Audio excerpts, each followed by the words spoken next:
following in the theme of flies, here we got a fly leg. Oh, jeez. Now that makes sense right there. Like, excuse me. Just move it. Darn it. It's very hard to keep track of this. Yeah, because everything's backwards. Okay, so...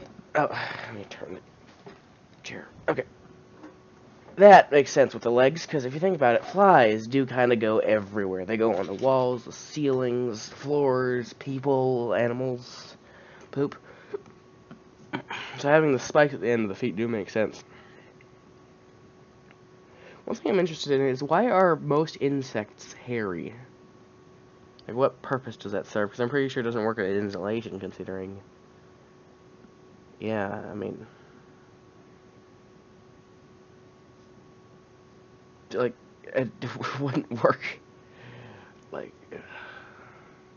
Unless, of course, they went into a warm area, then out to a cold area really quickly. But either way, it still wouldn't work. Not the same way people do. But, like, I'm not sure that they're actually hairs. But, like, what are they? Like, are they spikes? If something bites them, it gets hurt? Because keep in mind, the reason I can look at bugs under the microscope far after they're dead, but I can't with, like, I don't know, and like just mammals or amphibians or reptiles or anything like that, is the exoskeleton. It was made of chitin, if I remember correctly.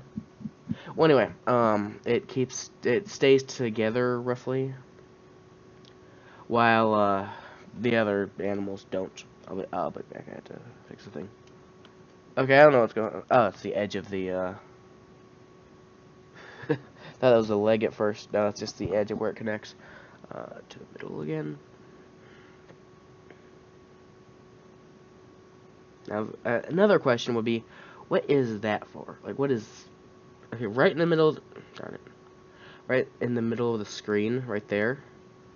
What purpose does that serve? You know?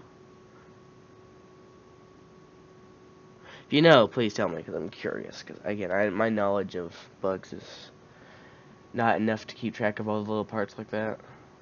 I know a lot about ants. I just tend not to bring it up.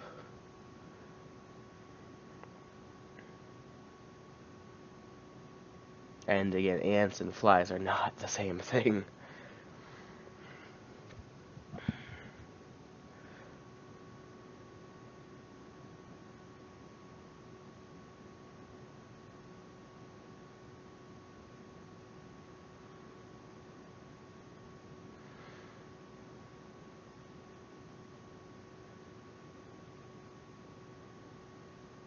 I'm gonna turn it around real quick.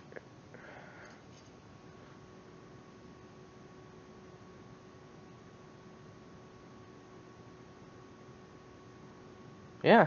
Wonder how they did this, though. Because, I mean, if you think about it, if you're trying to remove a leg from a fly, you got basically two ways. Cut it off or rip it off. But if you rip it off, you gotta get enough of a grip, you probably break it or anything. So I don't know how they did that.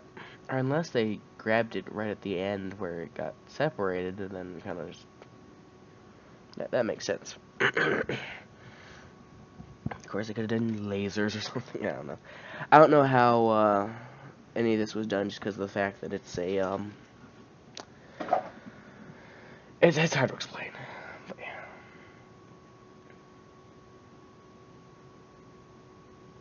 It's a little more professional than the other things I've looked at under the microscope because the fact that this one was done specifically for looking at under a microscope. Other ones were just kind of, hey, look at this random thing. You know?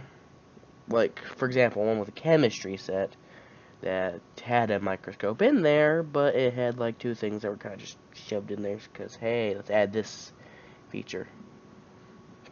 But yeah, this is an improvement. This is good. What's next on the list? Honeybee wing. Okay.